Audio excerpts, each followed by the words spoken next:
Hello and welcome to this week's live video. I'm Elsa Kepi and I am a somatic coach, and I offer these free talks every week in the Facebook group Women Healing from Emotional Abuse with Power, Passion and Pleasure. So hopefully today's topic will interest you. I've decided to talk a little bit about the reason that recovering from trauma and emotional abuse particularly can be so challenging. It's just coming into our awareness, and new research is being done more and more these days on trauma and on the way that it affects us. But in the past, generally, clinical psychology and psychiatry basically use a top-down model of focusing on your emotions and your affective processes as being kind of central to regulating yourself. And we've kind of forgotten about the body being involved in this process. So, a lot of the counseling that is available for couples, for relationships, for just in general for trauma is basically top down. We deal with what's in your brain and the emotions, and then they kind of forget that a lot of the reactions that we're having, a lot of the sensations that we're feeling are actually body sensations, and they arise from the body. So there's a lot of research now being done on the fact that the information is flowing in two directions. Our brain is sending information to our body as to what to do and, if we're safe, all those kinds of things. And the body is sending information to the brain. So both things happen. And we need to pay attention to both of those ways of working.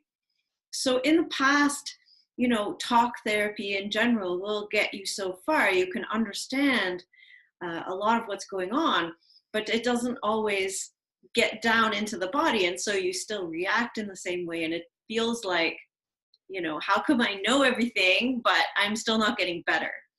So the most recent research and a lot of the emergence of somatic therapies, which means using the body, is that we are starting to realize that we can work with the body and help the communication back up to the brain. Like we've kind of been skipping that whole piece. So I'm going to talk a little bit today about how that's important and why what I do in my coaching practice is not just talking, and that how we deal with recovering from these patterns that sometimes have been present for our whole lives is important.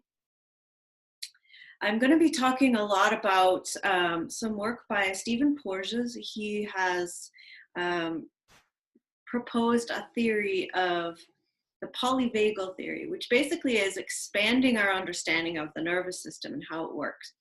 And so if a lot of you have probably heard of, like, we have three parts of the brain. Down here we have our reptilian brain, and that's kind of deals with survival, whether we're hungry, fight or flight, kind of keeping us safe. Our reptilian brain just reacts. It's also the place where we can just rest and digest and just chill out, kind of like a lizard sitting on a rock. And the next part of our brain we call the mammalian brain. It's more to do with your feelings, your mood, your hormones. And the third part of the brain that's emerging now in primates, they've shown, is this social interaction. So our cortex, our thinking brain up here, how we engage with other people, is actually that third level. So we have these three levels of brain function. And what's interesting is that they all have a function, and they all are meant to work together. In a healthy child, we'll say healthy, if they've been in a safe environment, a child will be able to engage and play and make faces and, feel engaged and go out and run around and play. And that's kind of their getting out there and socializing and also just exploring. And then they also can come back to their mother or their father or other caregiver and just be held and just kind of relax into that rest state as well. So they kind of cycle between all three of those brain states very easily and fluidly. And, you know, nothing gets overworked. We'll talk a little bit about how trauma affects that and how that becomes dysregulated when we experience chronic or excessive trauma or stress. And this is what the new research is starting to come out with now. So it's all based on also an idea that Stephen Porges kind of coined this word, neuroception, which just basically means like our unconscious perception of danger around us. So that feeling of like walking down the street and kind of going, ooh, I know something's not right here. And I feel something, you know, where you walk in a room and you're like, oh, I can definitely, you know, this doesn't feel okay. And so neuroception is probably something that was very important to our ancestors to have, because if you were living in a cave and a tiger was walking by, you know, you needed to have your senses on board to sense that there was danger nearby, and you needed to act quickly, just go with it. If you sensed danger, you got your kids, you ran into the cave, and, you know, you got to safety. And if there were, you know, certain people that would rather think about it and be like, well, let's see what the tiger does, and maybe we should check it out, they probably didn't survive too long. So over time, we've kind of developed the sense that we just react. If we have a sense that something's not safe and you react quickly, you survive more. So it's an interesting concept to remember that us reacting to something that signals a possible danger is actually a safety mechanism. Our nervous system and our body is trying to keep us safe. So the issue arises with especially emotional trauma and stress and stuff, is that it begins to change our ability to really have intuition, because we think that we're always in danger, or little things will trigger us. A word might trigger us to remember being unsafe when someone shouted at us, let's say. And so we immediately go into that we have to get safe mode as soon as we hear anyone shouting. And, you know, if you think about how people with post-traumatic stress deal with things, that's quite often the case. There's something, just so many triggers start happening that they feel unsafe all the time. So this, of course, is not going to let us move easily and fluidly between all the different parts of our brain and to engage socially the way that we're meant to. So, you know, but realizing also that this all is a conditioned responses of being human. This is our subconscious system for detecting threats and for, you know, keeping us safe. So if you do react to a lot of things, it's not because you're broken, it's because your system is operating really, really well. And we want to work on, so an effective treatment system, as I'm going to talk about it a little bit, is how to bring this system back, you know, under some kind of regulation that we can also put the brakes on it. We're not always dealing with this mode. So our neural circuits distinguish whether situations are safe, dangerous, or life-threatening, as if when we're walking down the road, you know, we see something on the road and it's like, oh my God, is it a snake or is it a stick? You know, and a lot of times somebody will just be like, oh my God, it's a snake, and run off. Or, you know, you may be able to say, okay, it's, you know, 100 feet in front of me. I can take a moment to breathe and see if that is actually a dangerous thing or not. So when we're being stressed or traumatized, we often have faulty neuroception, this idea that we can you know, detect what is safe and what is not. It's gone a little bit awry, and we have an inability to inhibit defense in a safe environment and or activate defense in a risky environment. So things like you don't feel safe to go out for a walk. And the idea is that, you're just like, I don't know, I'm just afraid to go out for a walk. And I hear this, from quite a few women that I talk to, I'm afraid to go out. So the possibility is that here's a scenario that could be coming up. When you go out for a walk, you've just broken up with your most recent person, you go out for a walk, you see couples or you see happy families walking around, it makes you feel sad because you've just broken up with someone. And in that bringing up of sadness, you get a kind of instinctual memory of 20 years ago when you were sad, when your mom was dying, you went into this huge depression, you had a psychotic break, or you just couldn't function. And so the sadness that you feel when you're out on your walk seeing all these happy couples or whatever is triggering that previous sadness, fear of sadness. And then all your body knows is like, don't go out for a walk because we're going to feel sad. And if we feel sad, it's going to, we're going to end up in hospital with a breakdown. And, without even thinking about it, that could be going on in your subconscious mind. This is not a conscious thought process unless you actually bring it up to look at. So in an effective program treating trauma, we want to look at the fear, we want to honor it, but we want to actually start working with what is actually coming up for us and what's actually affecting us. Is it from the present time or is it something from the past? If it's something from the past, if we have techniques and ways of calming ourselves down, can we work with that so that when we go out for a walk, we're aware of, this is just sadness about my current situation, and the sadness about before doesn't need to be connected in my nervous system anymore. And it sounds simple. It is pretty simple. It's not easy. It requires a lot of awareness of your body, a lot of working with that. This is precisely why I have programs with women where we work regularly together on these practices, because it is a practice. You are teaching your nervous system to do something new. You are creating new pathways in your brain. The old pathway of sadness equals breakdown equals sadness equals fear equals breakdown, that's a very well-worn path. If you want to create a different path, we need to practice it. We need to cut the weeds out and practice and make a new path.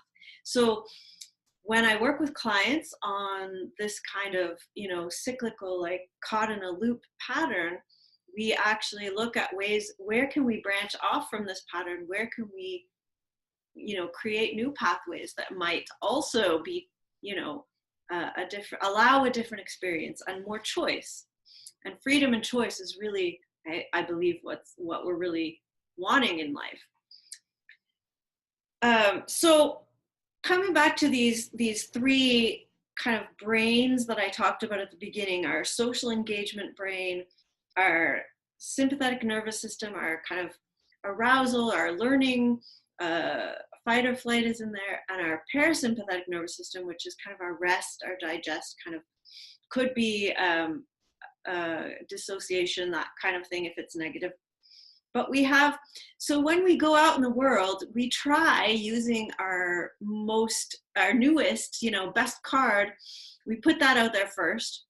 We try to engage socially. If that isn't working, we can drop down into a fight or flight kind of mode.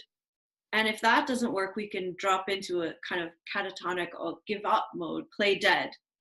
So sometimes, if you can think about a situation recently, probably if you're still in an abusive relationship or something, you might try to engage and talk and be social. And if you're just being met with something that is like jarring and that isn't working, you drop down into fight or flight. You either run away, you start fighting, you get really angry. If that doesn't work and you're still feeling threatened, you drop into roll over, play dead kind of mode possibly. And if that doesn't work, you're probably in serious danger of dying. So that's kind of how, the levels work. But we do try to use our new system first. And, interestingly, there's so much to this. I'll have to probably do another talk about this. But different hormones regulate each of those levels. And, things can help us to engage there. Under stress, though, all of these levels can become a negative thing as well. So our social engagement brain can get hooked into, hey guys, I know some of you are watching, our social engagement brain can get hooked into a group mentality, and we can end up making like an us versus them kind of mentality. This is our social engagement brain trying to function to find a safe place.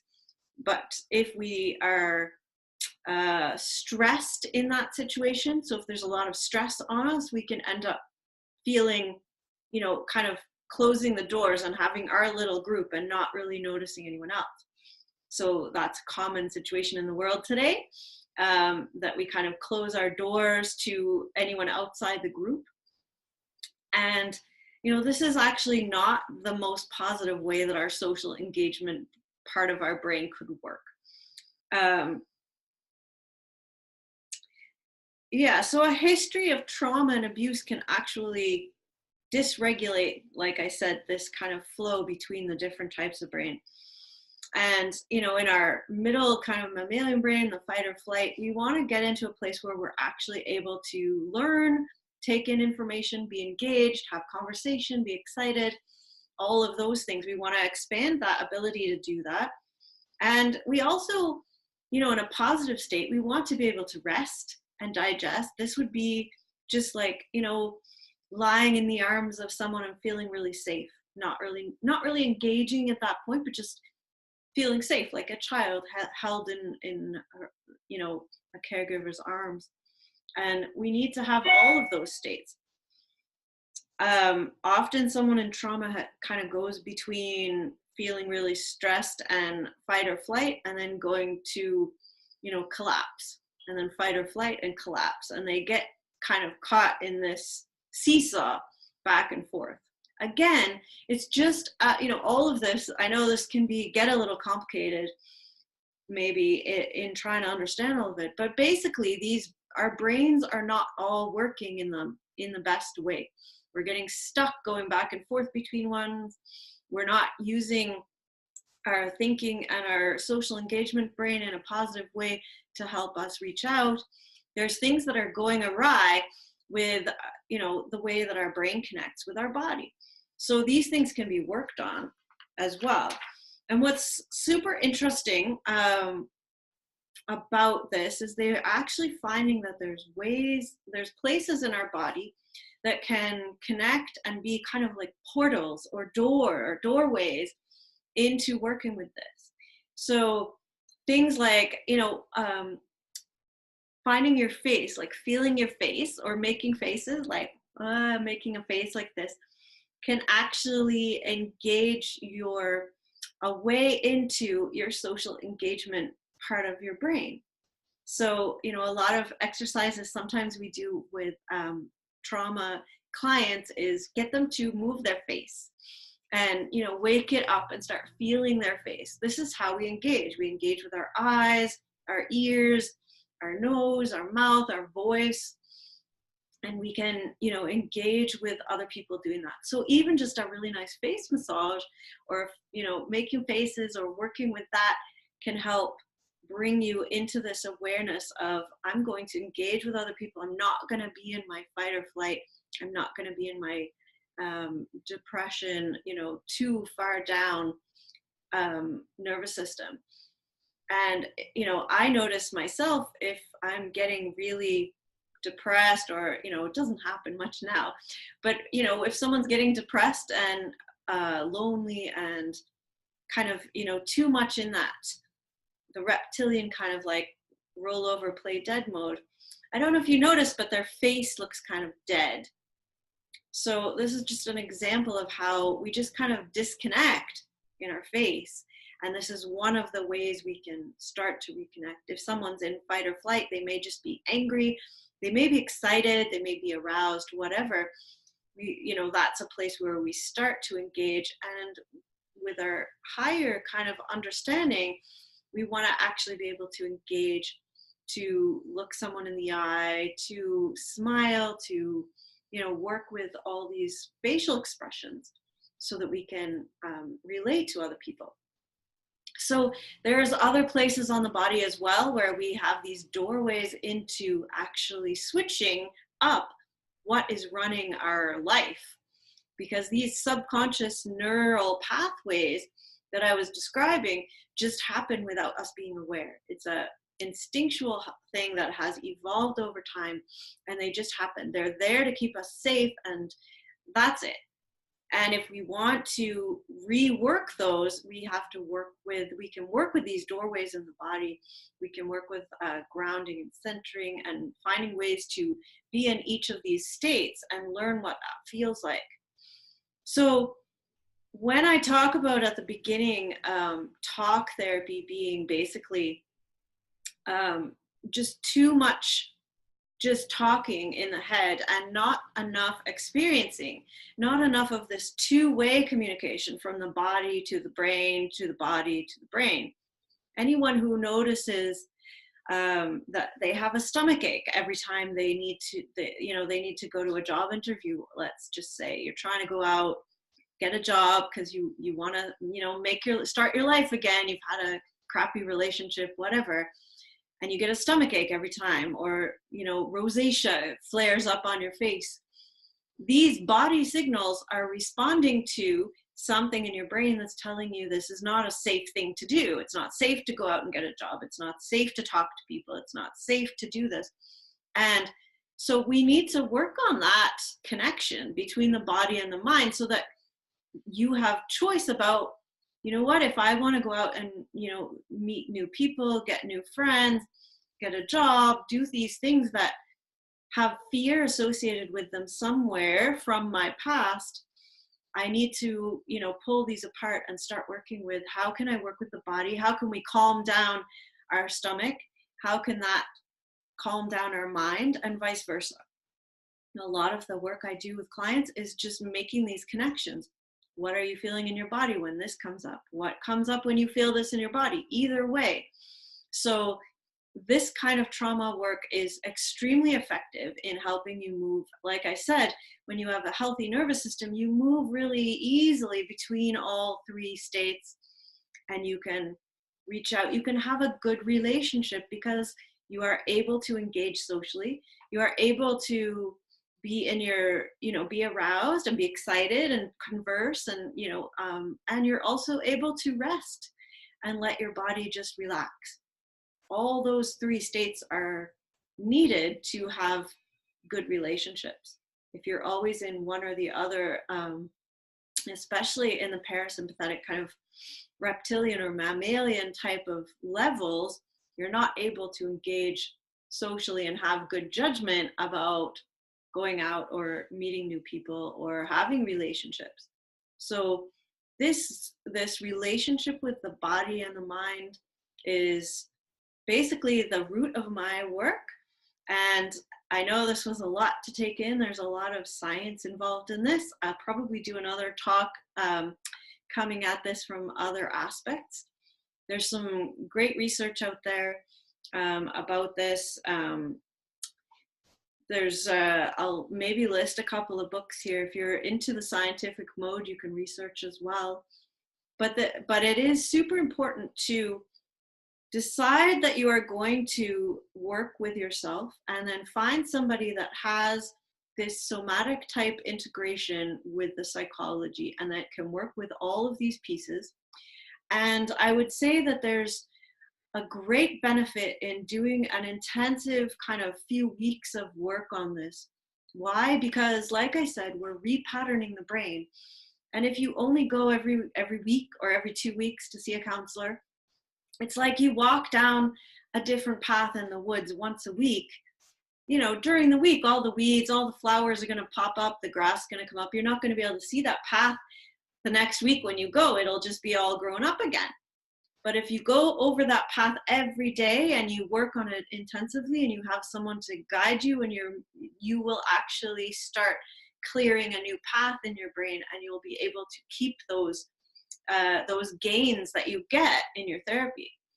Because, you know, going not very often and just working on the same kind of thing and is not really going to have the same effect as an intensive program, which is why I really, really value that, you know, let's get in and work with this for a number of weeks and make some actual changes in your body mind processing, you know, of whether things are safe or not safe and your engagement in the world.